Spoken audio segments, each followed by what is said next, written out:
250 বছর আগে এই বাড়ির চৌকাঠ পেরিয়ে ঢুকত পালকিতে চড়া রাজারা। আর এই প্রাসাদে এক রাজকন্যা কেটে দিয়েছেন পুরো জীবন, নিজের ভালোবাসা বিসর্জন দিয়ে ভাইয়ের পাশে থেকে। এটা শুধুমাত্র একটি জমিদার বাড়ির গল্পই নয়, একটি ভালোবাসার আত্মত্যাগ আর হারিয়ে যাওয়া গৌরবের কাহিনী। শত বছর পুরনো এই রামধন জমিদার বাড়ি, যেখানে এখনো পর্যন্ত রামধনের যিনি নাতনি রয়েছেন তিনি এখানে বসবাস করছেন।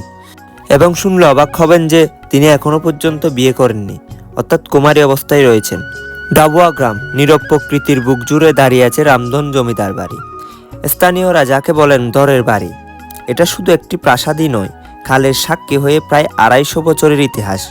এই জমিদার বাড়ির ইতিহাস 250 বছরের পুরনো। রামধন ছিলেন এই বংশের প্রতিষ্ঠাতা। একসময় এই বাড়ির ছিল আলো, গৌরব আর রাজকীয়তার কেন্দ্রবিন্দু। 180 বছর ধরে এখানে চলেছে ঝাঁকজমকপূর্ণ জমিদারি।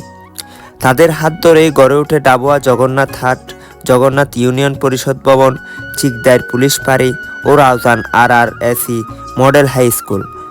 এই রাজবাড়ির ইতিহাস শুধু জমিদারদের ক্ষমতার নয়, এটি এক নারীর নিঃসঙ্গ আত্মত্যাগের ইতিহাসও।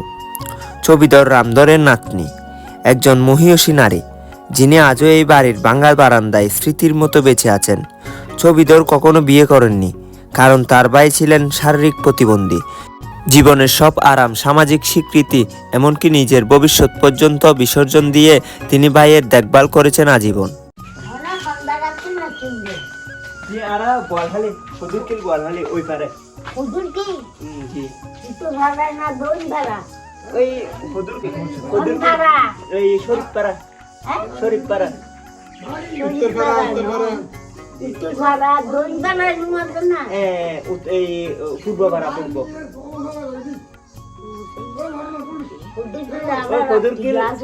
চৌধুরী হাট আছে,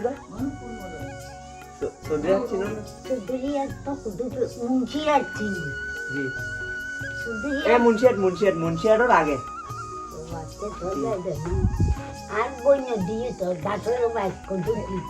দাসের বাড়ি আর বাড়ির পাশে, একদম পাশে অনুকূল দাসের বাড়ি, চিনি তো? এই আর বাড়ি, ওর বাড়ি না, আর বাড়ি একবার পাশাপাশি। হ্যাঁ, মাস্টার বাড়ি উরুম মাস্টার আছে। হ্যাঁ, পুলক চৌধুরীর বাড়ি। এই তোর বাড়ি আর এক সপ্তাহ আর কি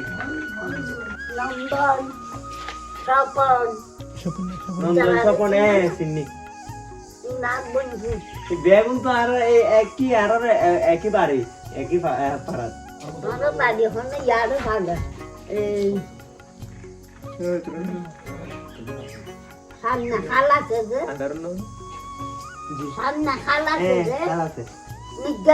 নিকদের বাড়ি আছে, এই বিশ্বর বাড়ি আছে, বিশ্বাসের বাড়ি।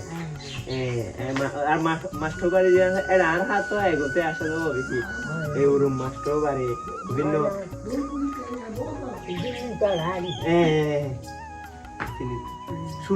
সুনীল চৌধুরী আছে।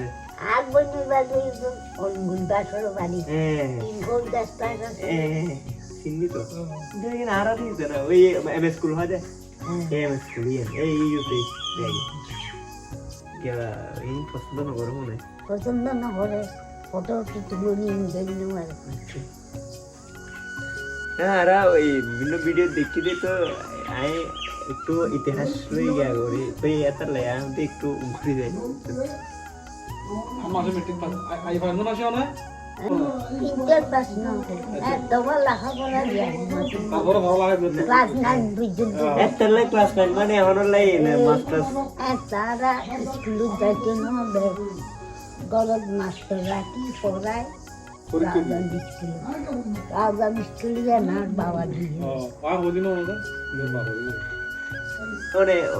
তো বিয়ে শাদী জ্ঞান না আর ছোট মারাই ঘরে মানে আছে না আর নাতিনও আছে, নাতিও আছে, বাজি তল আছে।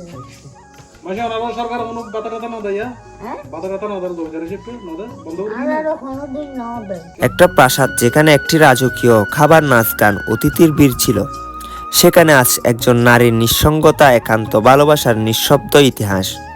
আজ রামধন জমিদার বাড়ি পড়ে আছে জরাজীর্ণ হয়ে, দেয়াল জুড়ে গড়িয়ে পড়ছে সময়। তবুও তার প্রতিটির যেন বলে আমার ভেতরে ইতিহাস আছে, আছে অপূর্ণতার ভালোবাসা। এই বাড়ি কি শুধু নীরবে ধ্বংস হয়ে যাবে, নাকি সংরক্ষণ হবে একটি ইতিহাসের জন্য, তরুণ প্রজন্মের জন্য, একজন রাজকন্যার ভালোবাসার স্মৃতির জন্য?